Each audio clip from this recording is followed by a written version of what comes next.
Hello and welcome to the Select Board update for the meeting that happened on Wednesday, October 2nd. We had a long meeting, a lot of great information was shared. We started with the opening talking about the discovery of the Boston Post cane, and if you'd like to see the full story on that, you can watch my interview with Tara Ward that we did here on Around the Clock. We then heard from Beth Reynolds, our Economic Development Director. There is one of the restaurants in town that has applied for the Economic Incentive Program. Erica's Restaurant on Front Street is going to be doing some painting and landscaping. We also heard information on a downtown survey that was done during the summer. So if you'd like to see more information on that, you can see it in the Economic Development Director's report. We then moved on to a request for a liquor license. There's a new company, new restaurant coming in at 320 Pond Street, also known as the old Blockbuster building, also known as the vacant building across from Shaw's in front of the Restore.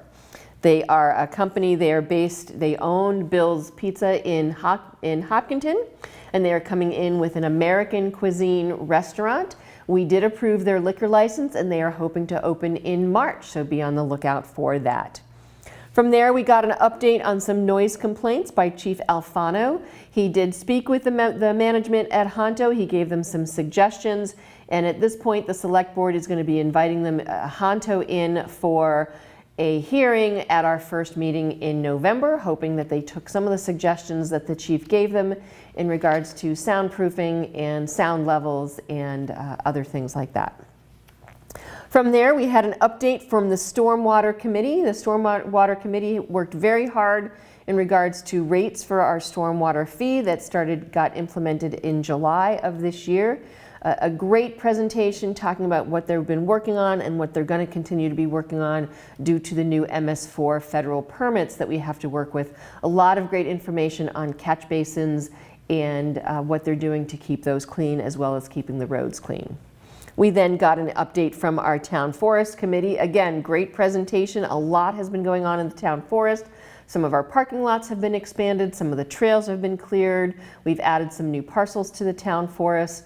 If you want to see the full presentation from any of these committees, make sure you watch a rebroadcast of the Select Board meeting.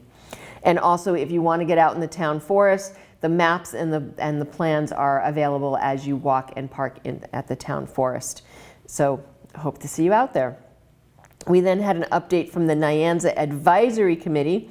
We have two members who have stepped down recently, so a big thanks to David Perry and Jeff Lingham for their work on the Advisory Committee.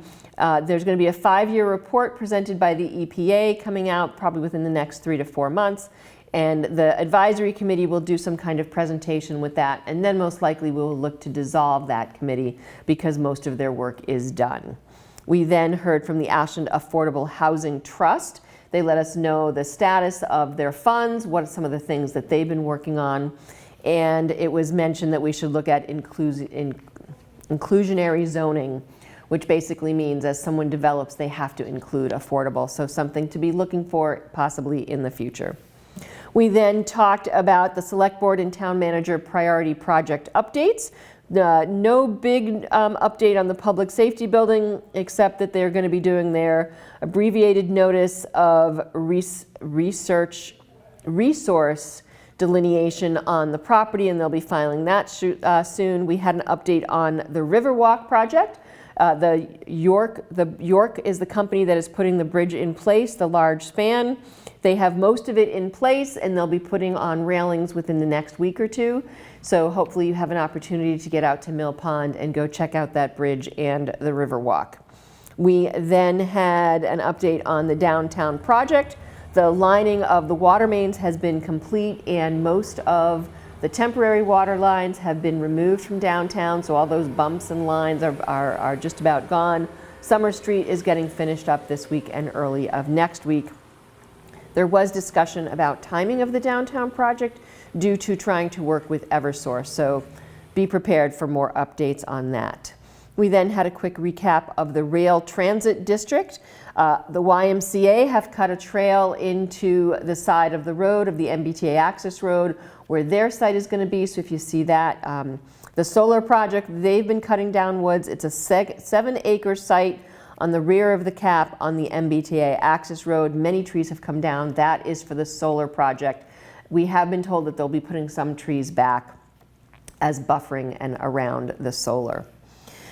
We had an update on the Warren District, the 433 Chestnut Street. We've had one bid for that parcel, and that will have to be also on the town meeting warrant, which we'll be talking about a little bit later. We also had an update on the Valentine property. The committee will be having their initial meeting, so keep looking for information on what's going on there. We had a quick consent agenda. We had some regular session minutes, some inspection services, property to declare as excess, and a reappointment of our constable, Barry Sims. From there, we went into old and new business. We approved the amendment. It was a policy update on the American for Disabilities Act access policy. By taking that vote, it allows us to apply for grants for certain ADA compliant projects. We talked about 378 Elliott Street. It's a property that abuts Tri Street, which will be coming to the town meeting to purchase 0 Tri Street. And this is a property that will be then looking to do a deed restriction, similar to what we did with the Valentine property and the property abutting that by the Hickeys.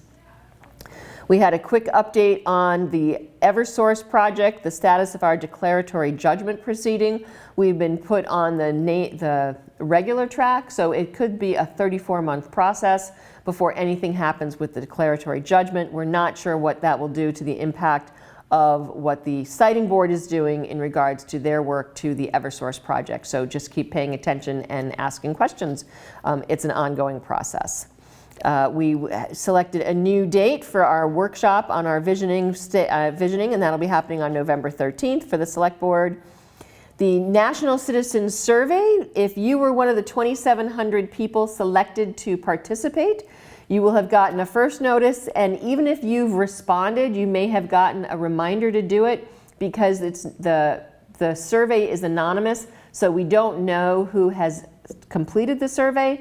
But if you are one of the 2,700 residents who have gotten that survey, please go in, give your feedback, and let us know what you think. In the next week or two, the survey will be made available to everybody. And what's interesting is they keep the responses from the first group, the anonymous, randomly selected group, and they look at those, and then they look at the ones for people who decide to go in and participate. So that should be opening up for everybody shortly. Some updates on a few other things, nothing major. We went over the warrant articles for the special town meeting, and as we finalize those, we'll give you the details of those. Town manager let us know that the SAFER grant, which is a FEMA grant for $700,000 over 3 years, gives the Ashland Fire Department the ability to hire 4 more firefighters. And you'd think, great, that's something that we should do and it should have happened, yes, automatically. But what has to happen is, even though you get the grant, it covers your firefighters for the first 3 years. It covers one portion in the beginning and then it goes down. And then after year 3, you have to take on the full responsibility for paying for those firefighters. We certainly need them here in town, but we had to look at our budget. But we have accepted that grant.